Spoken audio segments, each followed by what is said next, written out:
kumisa. Nazolobe na moto moko. Na tongo lelo. Na nzela ya losambo pe kokumisa. Boloko. Ikuke ya boloko. Eko fongwama. Pe sengeli obima. Bongo na yo sengeli bima. Libala na yo ekobima. Mosala na yo bima. Genge na yo sengeli bima. Oyo bakanga kina. Na tombo loboko na ngai na tatoli. Esengeli ebima. Na tatoli. Bikuke ko fongwama. Yemo koko bima. Zoto na yo kobima. Molema na yo kobima. Molimo na yo kobima. Bana na yo bakobima. Okolongo na nzoto ekobima. Okotika na longo mokote. Zambe ya molumba zana bomoy. Ye aoi kotika yo fana na boloko te. Wana yo lukelongi na ye. Lelo kaka. Ezali bo bimi ya bikamwa. Lelo. Minyololo ekokweya. Biblia lobi. Minyololo ekweya ki. Kaka minyololo te. Ya polo na sila. Kasi ya bato ya boloko nyonso. Bokangola mina yo. Ekome mape bokangola mbisika yo fandaka. Yes. Ekosala ete bisiko fandaka bato bakangola ma. Tango kangola mi. Po yo pe okangola ma. Ta vie ne sera plus la même. Te bomo ina yo kozala lolenge mon côté. Ce matin lié. Soki oye ya kokangama na tongo lelo. Esengeli obima okangola mi na kombo na Yesu. Est-ce que je parle à une personne? Amen. Amen, amen, amen, amen. Nous allons lire la parole. Tokotanga liloba ensemble. Actes des Apôtres, chapitre 16, du 16e au 31e verset. Actes des Apôtres, chapitre 16, du 16e au 31e verset. Je lis au nom de Jésus-Christ.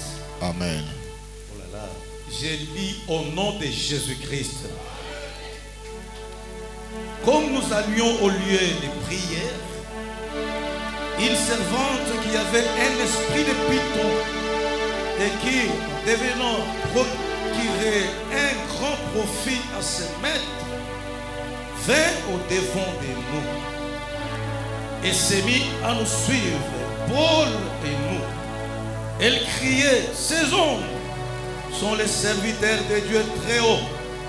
Elle avait bien parlé, n'est-ce pas? Ok. Et il vous annonce la voie du salut. Elle fit cela pendant plusieurs jours.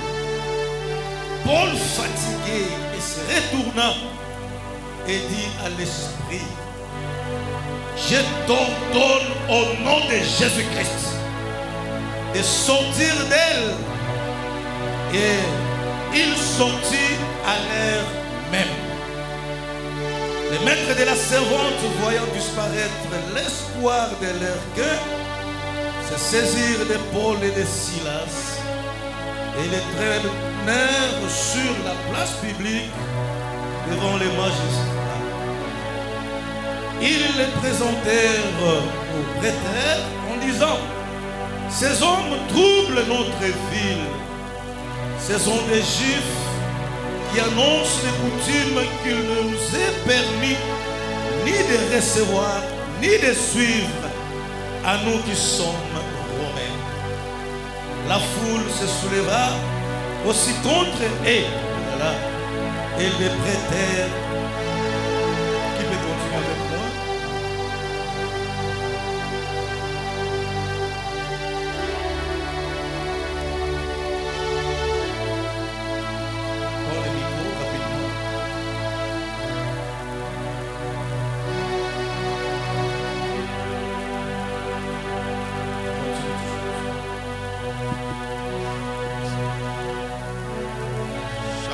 Chapitre 22, la foule.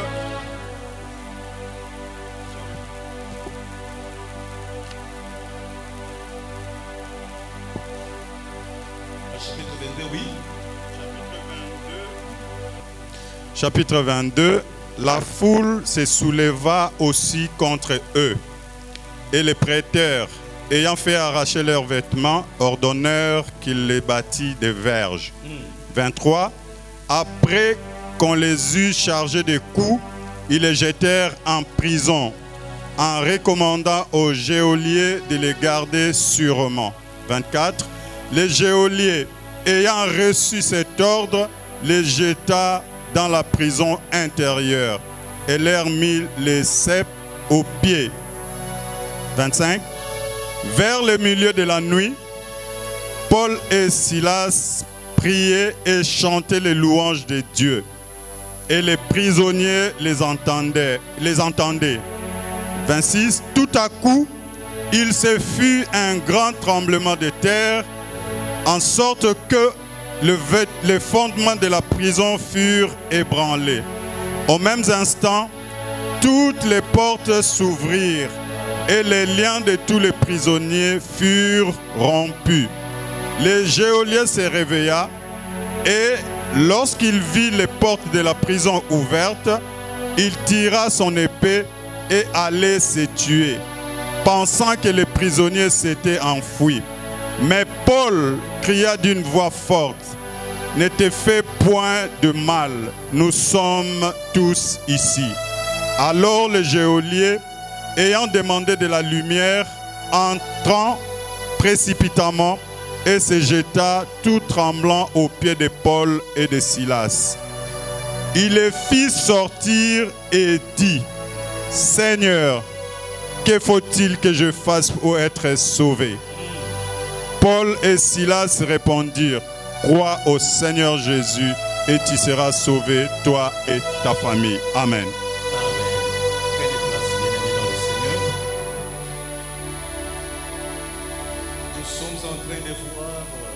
Tozomona les équipements de la délivrance. ibundeli pona kokangolama. Le jeudi, on était ici avec notre papa. Je vais toujours emboîter ce plat parce que c'était très important. Temokolo ya jeudi tozalaki elongo na papa Roger ngana kolanda kaka matambe na ye po ezalaki motuya makasi. Il y a beaucoup d'équipements pour la délivrance. Ezana bibundeli ebele pona kokangolama.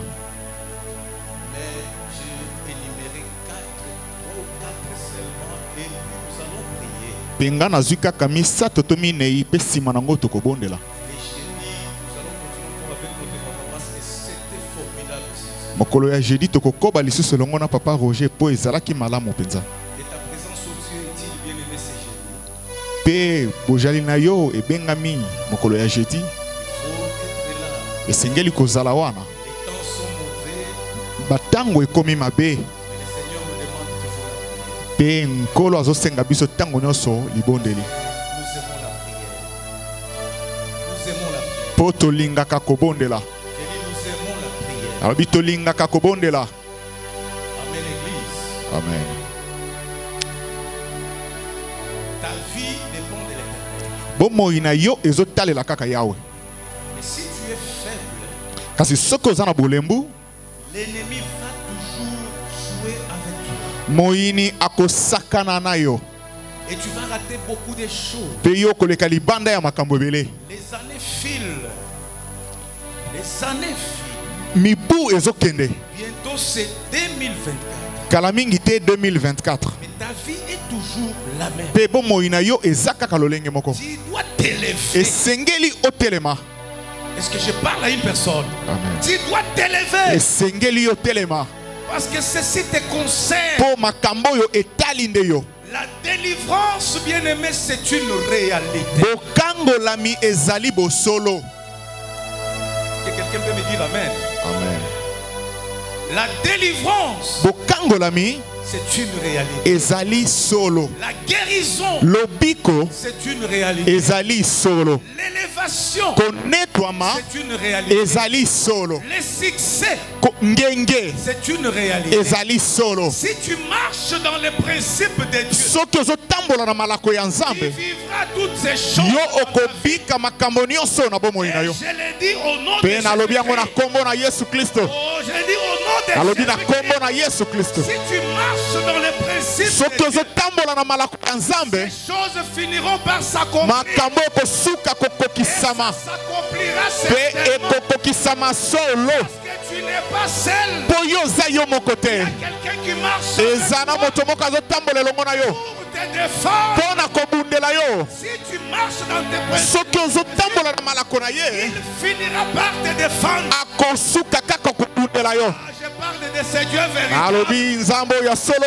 Le Seigneur Jésus-Christ, nkolo Yesu Kristo, lui qui était mort ye pour nous, oyo akufaki mpo na biso, il est ressuscité et il est vivant. asekwi mpe aza na bomoi. Il a besoin que ta vie change. Alingi ete bomoi na yo bongwana. Paul, le serviteur de Dieu vivant, Polo mosali na Nzambe na bomoi, qui annonçait Jésus-Christ, o abandaki kobeta lisolo ya Yesu oyo asekwaki. Christ ressuscité. Yesu oyo asekwa, L'homme qui avait reçu la révélation de Jésus selon l'Esprit. moto oyo azwaki emondeli na Yesu kolandisama molimo. Pierre a vu Christ Petelo amonaki Yesu selon la chair. kolandisama nzoto, Mais Paul kasi Paulo a vu Christ amonaki Kristo selon l'Esprit. kolandisama molimo. Il a rencontré Jésus. Akutani na Yesu. Si tu lis les épîtres de Soki Paul, otangi mikanda ya Paulo, vous allez comprendre la profondeur. okososola bozindo ya Nzambe. Bien-aimé, il faut voir Dieu. Esengeli komona Nzambe. Est-ce que je parle à quelqu'un? Amen. Il a parlé, mais un jour arrivé quelque part, Mokolo moko akoma esika songolo, il s'est dirigé au lieu de prière. abandaki kokende esika ya losambo. Une femme apparaît. Mwasi moko abimeli. Il faut que Dieu nous donne l'esprit. Esengeli Nzambe apesa biso molimo ya bososoli. Alléluia. Amen. C'est tout le monde qui te glorifie là.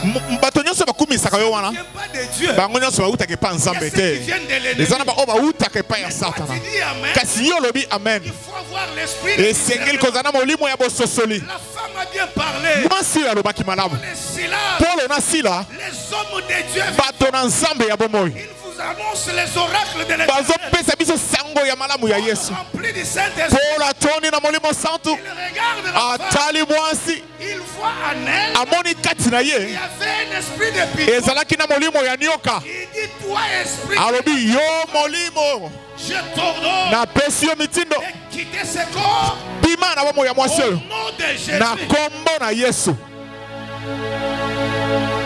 Et la Bible me dit, Pe Bibili elobi na ngai, à l'instant même, kaka na mbala moko l'esprit est sorti. molimo wana ebimi, La ville était troublée. engumba nyonso ekoti na La mbulungana, ville était troublée. engumba ekoti na mbulungana. On a chassé notre esprit. Mpo na nini babengani molimo na biso ya L'esprit qui te ngambe, tourmente là, molimo oyo etungisaka yo nous wana allons les chasser aujourd'hui. tokobengana yango lelo.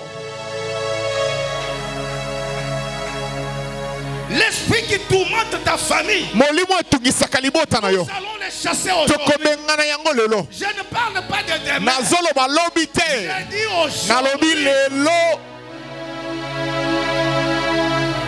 Alléluia. Amen.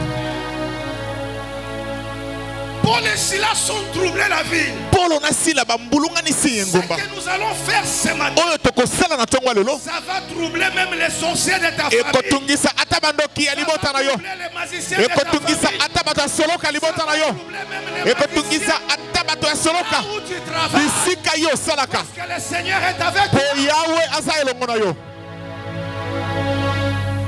Alléluia. Amen. On va arrêter ces gens.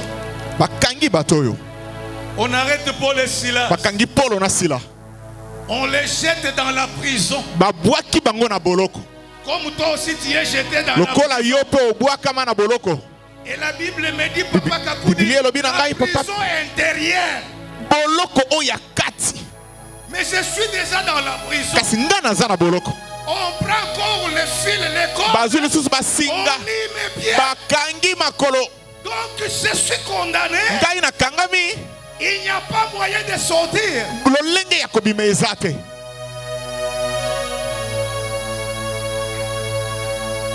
Tu es condamné dans la prison. Yo kangama na boloko, Injustement. osali ata likambo te. La prison de la maladie. Boloko ya maladi, La prison du chômage. boloko ya kozanga mosala, Injustement. wana oyebi ata likambo te. Alléluia. Amen. Même justement, tu es dans la prison. ata soko sali likambo yo oza na kati ya boloko Même justement, dans la prison. ata osali likambo te oza na boloko. Combien de maladies sur ton corps, les maladies compliquées. bokono boni na nzoto na yo ya pasi ya somo bamama yo makambo wana Bien-aimé, la maladie c'est contre le développement du corps. bokono etelemelaka bokende liboso ya nzoto. Beaucoup de choses. Vous êtes dans une famille oza na libota pleine de sorciers. obandoki batondi ebele Tu veux sortir, olingi obima on te filme. bakangi yo bafini yo Quand on te filme, ntango bafini yo tu restes là. otikali wana.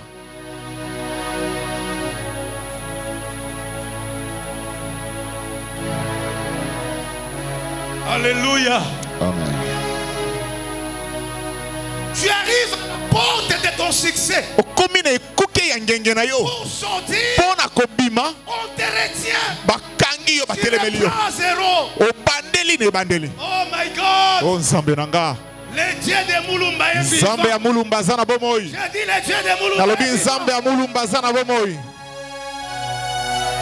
Il connaît mon ami. C'est un pasteur Moufik. Il est où? Bon marché. Papa, le monde des ténèbres existe. mokili ya molili ezalaka mpenza ya solo. Sa grande sœur ikulutu na ye ya mwasi a reçu un monsieur ayambaki ndeko moko qui devrait la prendre en mariage. oyo alingaki kobala ye. Elle était déjà à la porte de Ye succès. azalaki na ekuke ya ngenge na ye. Il a tout préparé. mobali oyo abongisi biloko nyonso. Il a tout préparé. abongisi nyonso. Il dit samedi, alobi mokolo ya poso pas la prédote, mais la dot. tokosala dot. Le vendredi, mokolo ya minei ya mitano fait un rêve. mwasi azolota On ndoto. voit qu'il y avait des chaises. amoni ete bakiti ezalaki mibale Première chaise, elle était là, ya liboso ye azalaki wana bien habillée. alati malamu Et deuxième mpe chaise, ya mibale c'était la chaise de son mari. ezalaki kiti ya mobali na ye Mais son mari n'était pas kasi là. mobali naye azalaki wana Il y te avait un lézard. kasi museleke te nde azalaki.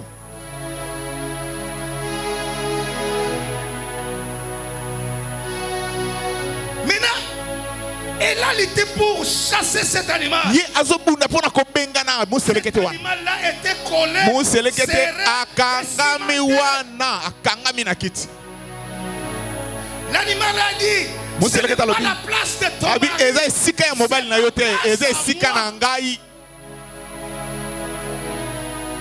Histoire vraie. wana eza likambo ya solo. Quand vous venez de prier, il ntango faut bamisa prier. kobondela esengeli Parce kobondela que tu ne connais pas l'esprit po qui anime oyebi ta te famille. molimo oyo ezalaka na Pour nsima ya que libota na tu yo sois ce que tu es. mpo yo ozala oyo ozali lelo. Elle a lutté, elle a lutté. ye abundi La chaise est tombée. mpe kiti La ekwei chaise renversée. kiti ebaluki Mais l'animal toujours là. kasi museleke te ekangami kaka na Elle kiti se réveille. mpe ye asutuki Elle n'a pas prié. abondeli te Hein? Elle a dit à son frère qui est pasteur, mon ami, ayebisi ndeko na yo aza paster ya moninga na nga écoutez, yoka le frère a dit, ndeko alobi comme la chaise était renversée, lokola kiti c'est ekweyaki déjà fini. makambo esili. Ton mariage est là. Mon fils qui m'a appelé pour me dire, ndeko abenga mpo ayebisa ngai il y a guerre. bitumba ezali. Bon, voyons voir aujourd'hui. totala lelo Les samedis nous touchons maintenant. On a mokolo ya poso décoré biso la nyonso maison. toza tobongisi esika On a décoré. babongisi. Moi j'avais fait ma commande, moi seulement le foufou. ngai nalobi ngai nakolia kaka fufu J'étais là bien habillé. nazalaki wana nalati malamu J'arrive à 18h. nakomi na 18h Je trouve que les gens étaient déjà là. nakuti bato bazalaki deja La fille était déjà prête, mwasi ya milengelaki bien habillée, alati malamu bien ornée même. abongisami malamu 20h, 20h le monsieur n'est pas venu. ndeko azoya te On nous a donné le premier contrat. bapesi biso masanga ya C'est liboso terminé. esili Deuxième, ya mibale terminé. esili Troisième, ya misato jusqu'à 23h. kino Le 23h monsieur n'est pas venu. moto oyo azoya kaka On te prend le véhicule, tozwi motuka on part le chercher, toke koluka ye on le trouve dans sa maison. tokuti ye na ndako na Il ye dit que j'avais oublié. abi nabosanaki lekelekele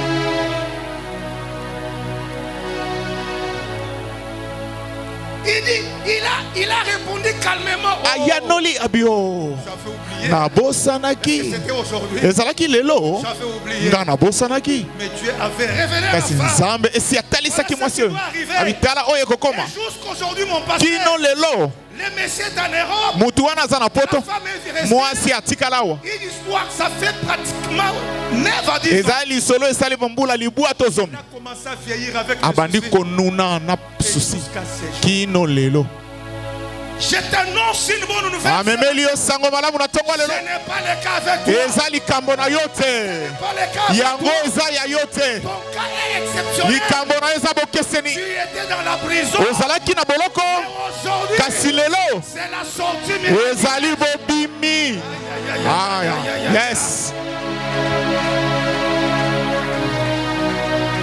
Paul dans la prison et Silas. polo na sila na boloko La prison intérieure. boloko ya kati Paul regarde Silas. polo atali sila Silas, qu'est-ce que nous allons sila faire? tokosala nini Pasteur Roger n'est pas là. papa roger aza te Papa Honoré n'est pas papa là. honore aza Papa te Francky n'est pas papa là. franki aza te Mais nous avons une chose. kasi toza eloko Nous moko avons un élément. toza na eloko C'est le moko Saint-Esprit. ezali molimo mosantu molimo mosantu Parle à une personne. nazoloba na moto moko Premier équipement. bitundeli ya liboso Sortie de la mpo na prison. kobima na boloko C'est le Saint-Esprit. eza molimo mosantu Tu as le Saint-Esprit. soki oza na molimo mosantu Porte de la prison. bikuke ya boloko ya kofongwama Ah, je parle à une personne. amen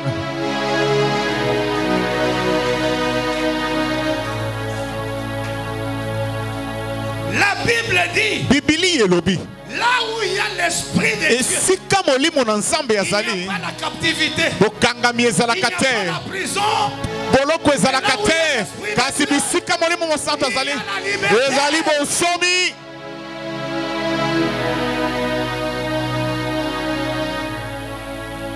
Aujourd'hui, les gens ne s'intéressent plus au Saint-Esprit. lelo bato basundola na bango molimo mosantu Laissez-moi vous dire, tika naloba na bino depuis Saint-Esprit ailleurs, uta molimo mosantu aya nano atikala kozonga te.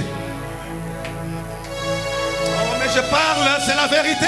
eza bosolo Depuis qu'il est venu, uta ye aya azonga te. azonga nano Il te travaille. azosala Il mosala opère les miracles. azosala bikamwa Il guérit les malades. azobikisa babeli Le Saint-Esprit est là. molimo mosantu Le azali Saint-Esprit est là. molimo mosantu azali awa Je dis le Saint-Esprit. nalobi molimo mosantu azali awa Je dis le Saint-Esprit. nalobi molimo mosantu azali awa Si tu as le Saint-Esprit, soki oza na molimo mosantu tu verras des choses autrement. okosala makambo na bokeseni Tu as le Saint-Esprit. soki oza na molimo mosantu Là où c'est difficile, bisika eza kokoso facile pour toi. ekozala pete mpo na yo Parce que la Bible dit, mpo bibili elobi quand le Saint-Esprit, ntango molimo mosantu akoya il vous conduira dans akomema bino na bosolo nyonso tu as le Saint-Esprit. soki oza na molimo mosantu Là où les hommes disent non, bisika bato balobi te tu vas dire oui. yo koloba iyo Parce que tu es sûr. mpo soki sami Saint-Esprit, ete molimo mosantu azali Saint-Esprit ne t'attend molimo mosantu akakemaka te ne t'attend ye akakemaka te Il nous conduit dans la vérité. amemaka na bosolo Il dit la vérité, c'est la vérité. soki alobi solo ezali solo Il dit la vérité, c'est la soki vérité. alobi solo ezali solo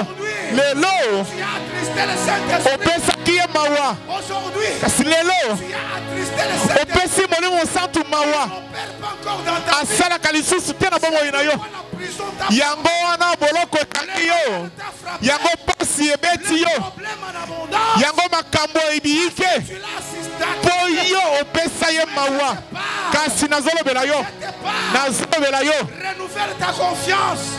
zongisa sika elike na yo zongisa elike na yo sika Saint-Esprit, na molimo mosantu na molimo mosantu ces jours-là dans la chambre, mokolo wana na suku ya likolo l'Esprit est arrivé. ntango molimo aye Il y avait la transformation. bongo wana ekotaki L'Esprit est arrivé. ntango molimo ayaki Il y avait la liberté. bonsomi eyaki Ils sont sortis. bato babimi Ils ont parlé de Jésus. balobi oyo tomoni Crainte, na kobanga te tremblement. bazolenga te Pasteur, papa aujourd'hui les gens ont honte. lelo bato bazoyoka soni C'est Jésus-Christ ya kobeta lisolo ya yesu qui a honte. bato bazoyoka soni Priez. ya kobondela Mais quand l'Esprit vient, kasi ntango molimo ayaka tout devient facile. makambo nyonso ekomaka pete Biblier. esengeli na tatola Au nom de Jésus. kombo na yesu Aujourd'hui, lelo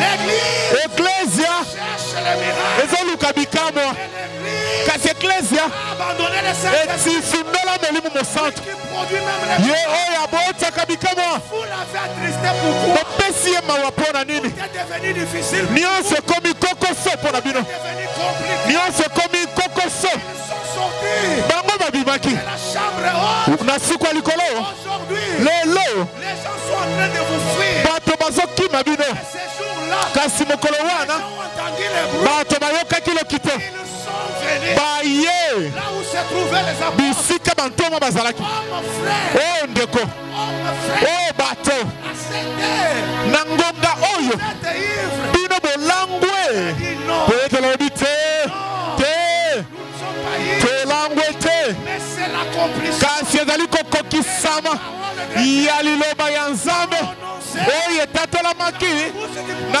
monoko ya joel mosakoli ete na biloko ya suka oyo elobi yawe Je répondrai de nakosopa molimo na ngai likolo ya mosuni nyonso bana na bino ya basi mpe ya mibali bakosakola bilenge bakozwa bimoniseli mpe mibange na bino bakolota bandoto kasi bimoniseli ekei wapi bandoto ekei wapi mopesi molimo santu mawa polo na boloko azalaki na molimo santu azalaki na posa paster roger te azalaki na posa ya ndeko te kasi alobi toza na molimo toza na molimo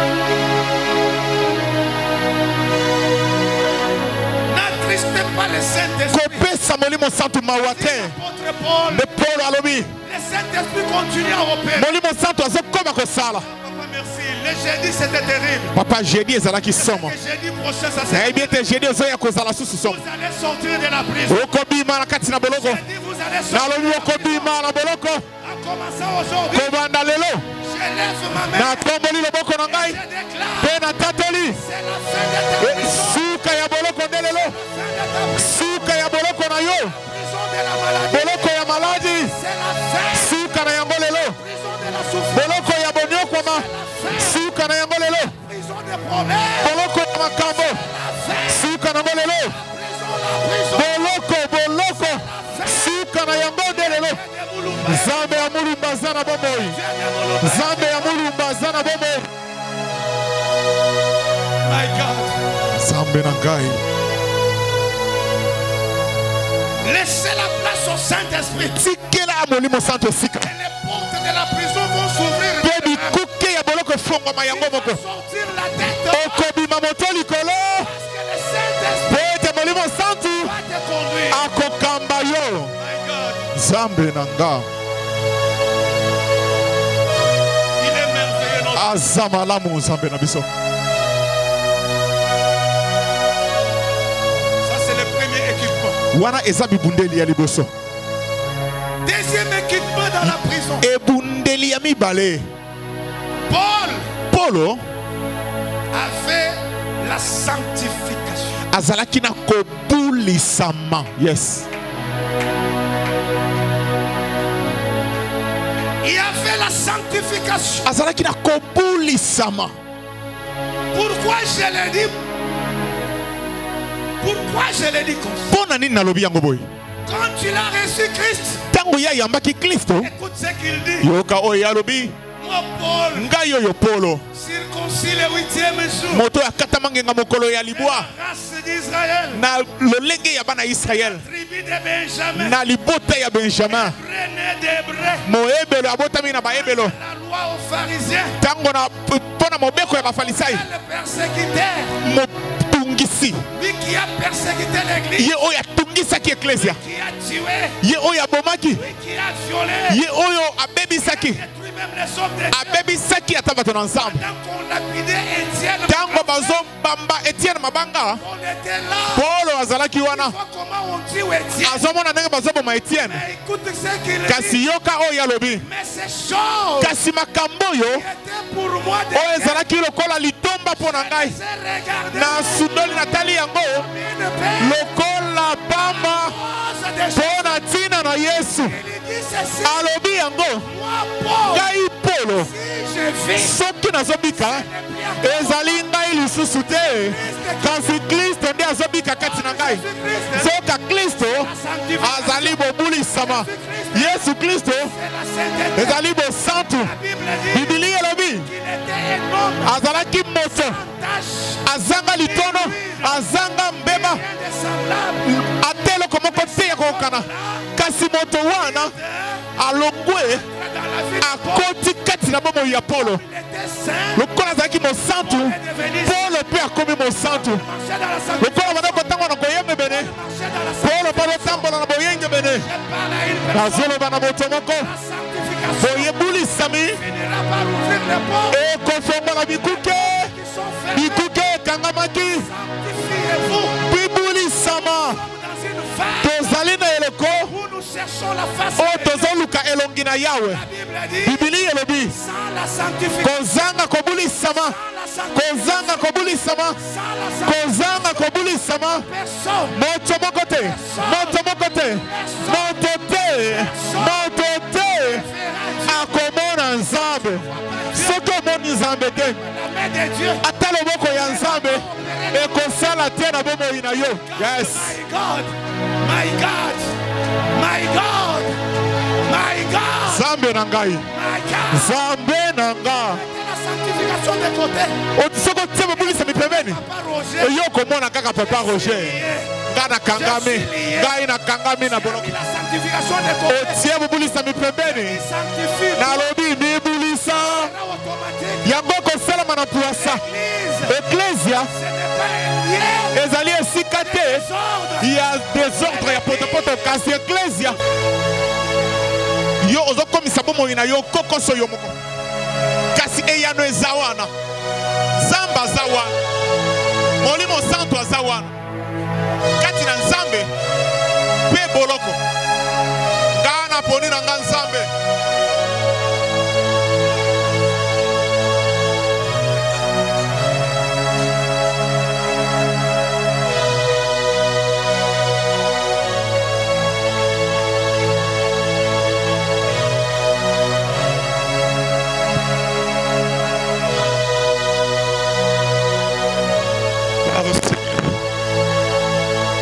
Gloire au Seigneur.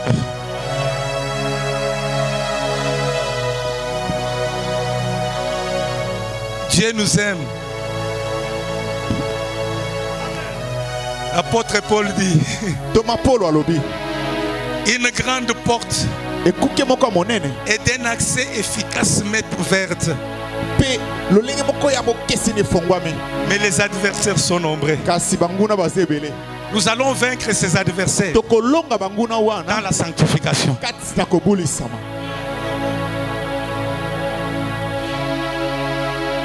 Que nous dit la Bible? C'est le psalmiste, mon ami, qui parle. Fais de l'Éternel Dieu tes délices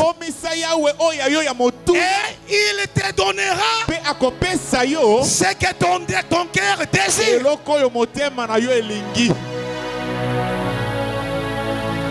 Papa, namoni mutu ache agene ya pembe na verre ezobimisa fulufulu na miso baninga tomboli mala kundembo wa mutombo utubwela je ne saurais pas dire ça. Il est en train d'adorer. Il a fait de l'otoko. Akomisi l'otoko lokona ya motuya adubwela hadubwela gorge wanya njingumva tonu mudu hweka mumala après njingumva image wanyu changer mala wanyu mala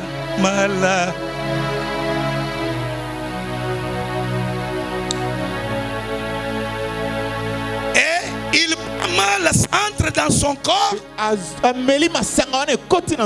Si tu les vois aujourd'hui, ma épaulette, il est devenu comme Mikombe les démons. Chez mon grand frère, mais il m'appelle vieux. Moi, je ne vais pas refuser. Il m'appelle au grand frère. Mais tu le regardes, papa. Ma épaulette, c'est que... Mais il m'appelle au grand frère. Mais je suis son petit frère. 5 ans. Bakobenga yo grand frère, parce que l'Éternel va te donner la supériorité. Ah, il dit, l'Éternel vous donnera la supériorité sur toutes les nations de la terre. Mais bien aimé, sanctifiez-vous. Il faut aimer la vie de prière, la sanctification. La sanctification, ce n'est pas seulement l'église. Même là où tu es seul, même au fin fond, Papa Honoré n'est pas là. Papa Théo n'est pas là. Mais tu es seul avec Dieu. Dieu te regarde. Dieu te regarde. Il va se comporter comment? Il va se comporter comment? C'est alors que le ciel va intervenir.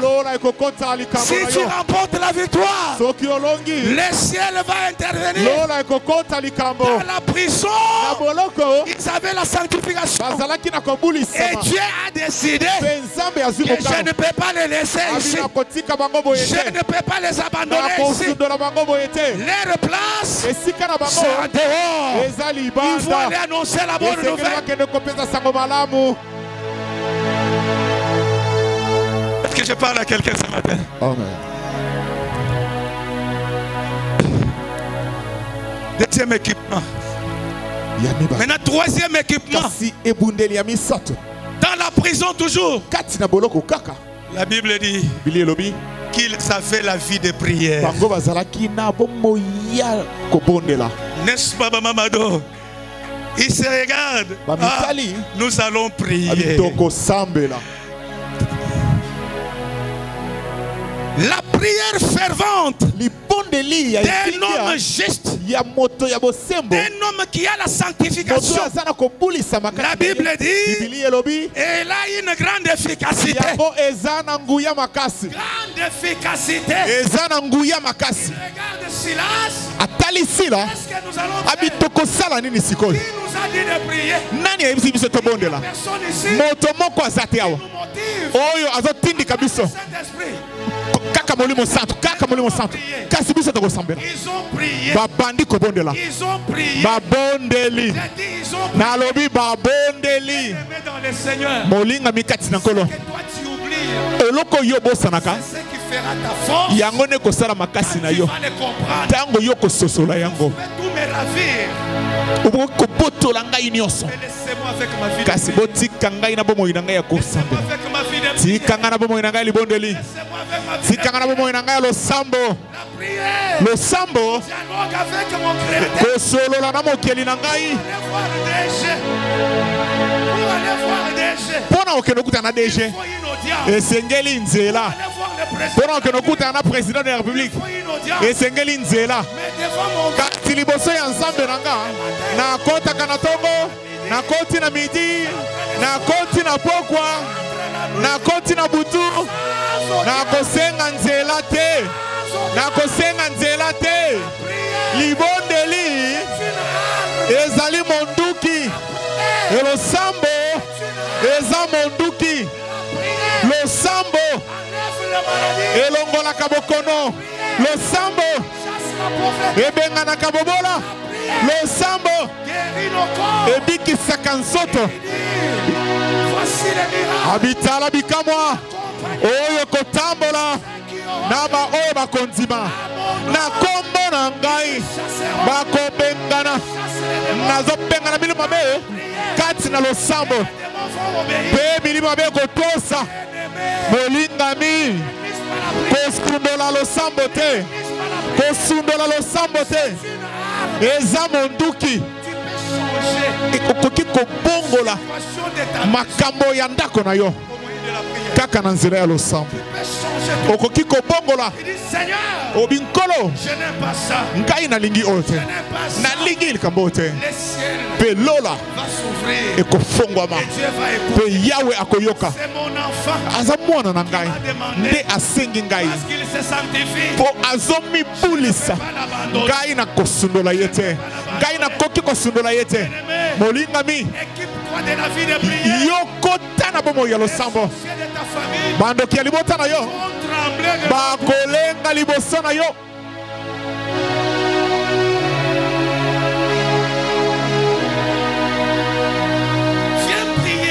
Yaka kobondela yo lingite, yaka kosala likambo sangolo olingite. Kasi yo zatana makambo bele, ozana makambo bele, ozana boloko ya maladi. Tu es en retard. Yo ozana retard ya tango. Les portes sont déjà ouvertes. Ma bikuke si fongwamaki. Mais tu es en retard. Kasi yo ozana sima ya tango. Est-ce que je parle à une personne? Est-ce que je parle à quelqu'un?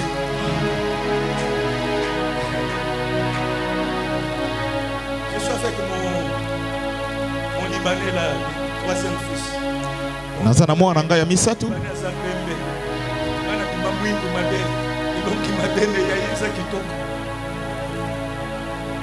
Comment?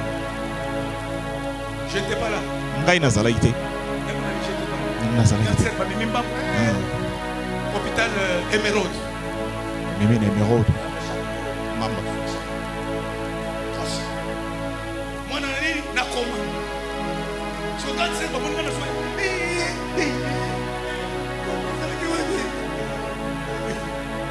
Nous le gars c'est quoi les gars? On est là comme physiquement, on dit non, on est déjà parti. Abo moto balobi esi kufika sina molimo. Nabite Lola a kokota likambo. Abi nzambe na ngai. Cet enfant n'était pas venu pour rester à l'hôpital. Mwana ayaki poatikala na hôpital ote. Esengeli abima. Et je dis comme ça, il y a un enfant qui meurt. Mwana moko kuna Il y a un enfant qui meurt. Esika musuzu mwana musuzu kufi. Il y a une maman qui meurt. Musuzu mama moko akufi. J'étais là. J'étais là. Nazalaki wana. J'ai dit mon fils. Nalobi mwana nanga. Doit sortir. Esengeli abima. Seigneur. Kolo. Tu ne m'avais pas dit ça. Yo yebisaki ngateke kokufa. Grand frère, grande sœur, mes amis, tout le monde dehors. Bandeko nyonso libanda. Je suis resté seul. Natikali nga moko. En train de voir comment les gens étaient en train de mourir. Nazomona ndenge bato mosusu bazokufa. Permis d'être là. Pe monganga pesa kina nzela na sala wana. Wana nga nazobondela pe nazoseka. Après une heure, sima ya ngonga moko je sors. na bimi. Le médecin m'appelle. Monganga benga abi oza pasteur abi naza pasteur. Oui pasteur. Je crois que l'Éternel va sauver ton Na banza ete Yahweh akobikisa mwana na yo. Il est resté là-bas. Atikali kuna. J'ai dit au pasteur, sa place n'est pas ici. Na ebisi monganga esika na ezawa te. Azobima nanu azolongwa wa. Akota nanu na suku. Monganga lobi abi ngonge kokino te. Kasi na 18h. Na 18h. On prend mon fils. Bazui mwana na ngai. On l'amène dans la chambre. Ba memie na chambre. L'enfant entre dans la chambre. Mwana koti kuna. Et dit c'est fini. Na lobi esili. Ici maintenant. Awa. C'est la guérison miraculeuse. Lobi konde koti. Premier jour, il n'a pas mangé. Mokolo liboso ya liete. Qui aime les yaourts. Ye o alingaka yaourt. Il y avait tout un carton. Na sombi yango ebele. J'ai dit toujours, tu vas manger. Mwana okolia. Ni cri, ni réponse. Ye alobi atelo kote. Et mon cœur me disait, Kasi motema nange zolo bananga. et cet enfant va manger le troisième. Mwana o akolia mokolo ya misato. Troisième jour, Mokolo ya misato. il a ouvert les yeux. Afongoli miso. Il me regarde. Atali ngai. Je ne sais pas s'il avait vu deux personnes. Na episo ka mona bato mibale. Après, on lui donne le thé. Bapesi ye ti ameli. Quatrième jour, Mokolo ya minei. il a brouillé. Poto poto. Cinquième jour, Mokolo ya minei. c'était la sortie de l'hôpital. Abimi na Il est l'hôpital. sorti comme la personne qui n'était pas Abimi malade. lokola moto azalaki atakobela te. Abo azopesa baninga na ye mbote. Laisse que ce Dieu là. Tika nzambe wana De la prière. na nzela ya losambo. Lokolo ezali ebundele monene. Abongola pe lisolo ya bomoi na yo. Abongola nyonso ya ndako na yo. Ete nyonso ebongwana. Ete nyonso ekoma sika. Nyonso ekoma ya sika. Na nzoto na yo. Na ndako na yo. Na mosala na yo. Longola oyo eza ya kala. Ete losambo emema biloko ya sika. Alléluia. Amen. Ils ont prié. Pondeli. Et quatrième équipement, papa, c'est que j'avais prévu aujourd'hui. Pe ebundeli ya minei ona bongisaki lelo. C'était maintenant la louange. Ezalaki kokumisa. Betana nu mololo ya louange. Beta mololo. Mololo. Maman, ils ont chanté. Bango bayembaki. Toi, tu es psalmiste. Yo za moyemba. Oyemba kamalamu. Les cantiques là que pour et Silas avaient Zembo o Paul na Sila bayembaki wa. mentionné déjà beaucoup de filles. Yango bakomi yango wapi na loki yango. Ezalaki nini? Alléluia. Amen. Il n'y avait aucun instrument là-bas. Ata nzenze moko ezalaki te. Mais ils avaient seulement la guitare à 10 cordes. Bango bazalaki kaka na guitare ya basinga zomi. Il louait avec la guitare à 10 cordes. Vraiment. La guitare à 10 cordes. Guitare ya basinga ya zomi. Connaissez-vous la guitare à 10 cordes? Oyebi yango. Alléluia. Alléluia. Amen. Toi pour chanter. Yo pona koyemba, pona kobeta maboko. Nous venons de Mbujimayi. Biso touti Mbujimayi. Notre papa honoré que vous voyez. Papa honoré na biso tomona ka oyo. Il avait laissé la place Ye atika kesika. Atika sika na Nzambe. à l'église de Mbujimayi. Na église ya Mbujimayi. Le dimanche, papa était là. Mokolo ya dimanche papa zalaki. Papa Francky pazalaki. Aucun instrument. Ata nzenze moko te. À part un faux tam-tam. Kaka mbonda moko ya lokuta Quelle louange. louange ya ndenge nini. Notre papa robuste Papa na biso kaka na ngambe na yaza. Akomi mokuse au milieu de ses enfants. kati na bana na ye. Il a bougé le loup. J'ai essayé. Comment il avait fait?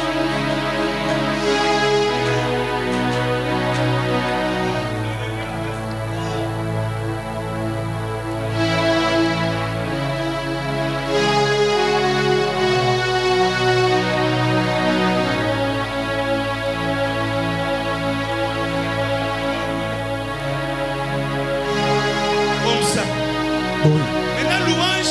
Kuna kokumisa Que les instruments disent corps. na maboko kaka. J'ai vu seulement la personne qui a. Namoni kaka moto bandi. Maintenant, le moi, je ne sais pas. C'était compliqué de bien aimer. Ezalaki penda somo. Papa est parti. Papa akei. Il a motivé ses enfants. Après, il retourne. Azobina kati ya bana na ye Il regarde abaluki. papa Roger. Atali papa Roger. Moi, j'étais stupéfait. J'ai dit, Ngai nazokamwa nazo. la vie Loketo, moi, je ne connais pas vraiment. C'est dur. Mais Loketo, il s'appelle Swan. Loketo, papa la mission, Loketo. J'ai dit, ah, ça, c'est compliqué. C'est compliqué. Oh, la Bible dit, louez-les avec la danse. Kumisa ye na mabina na bambonda na bamanzanza na banzenze ete nyonso eza na pema okumisa yawe na boloko bango bakumisi. Biblia elobi kaka na ntango wana Nzambe abandi koningisa lokolo, abandi koningisa lokolo.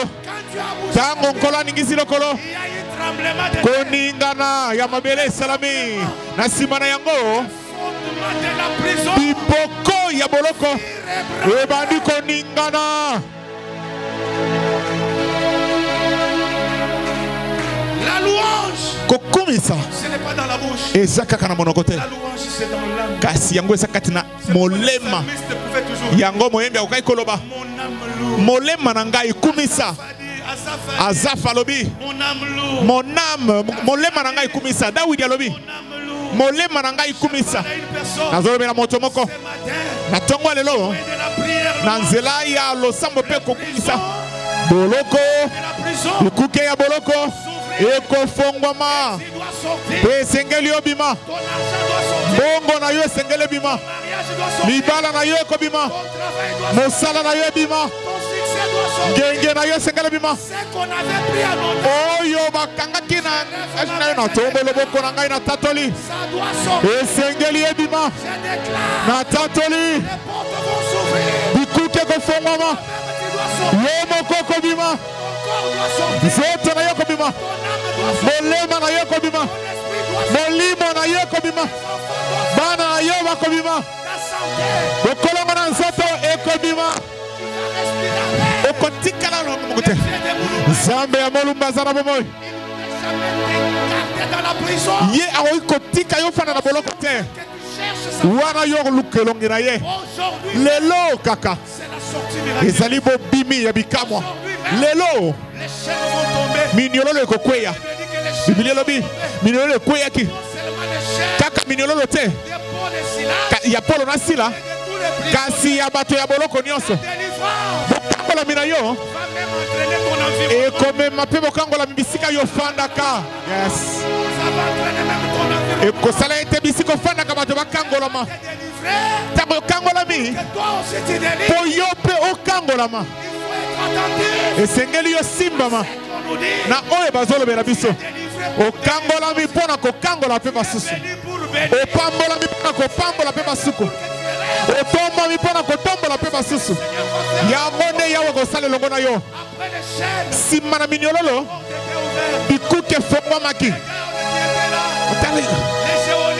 mokengeli oyo azalaki atali bikuke efongwami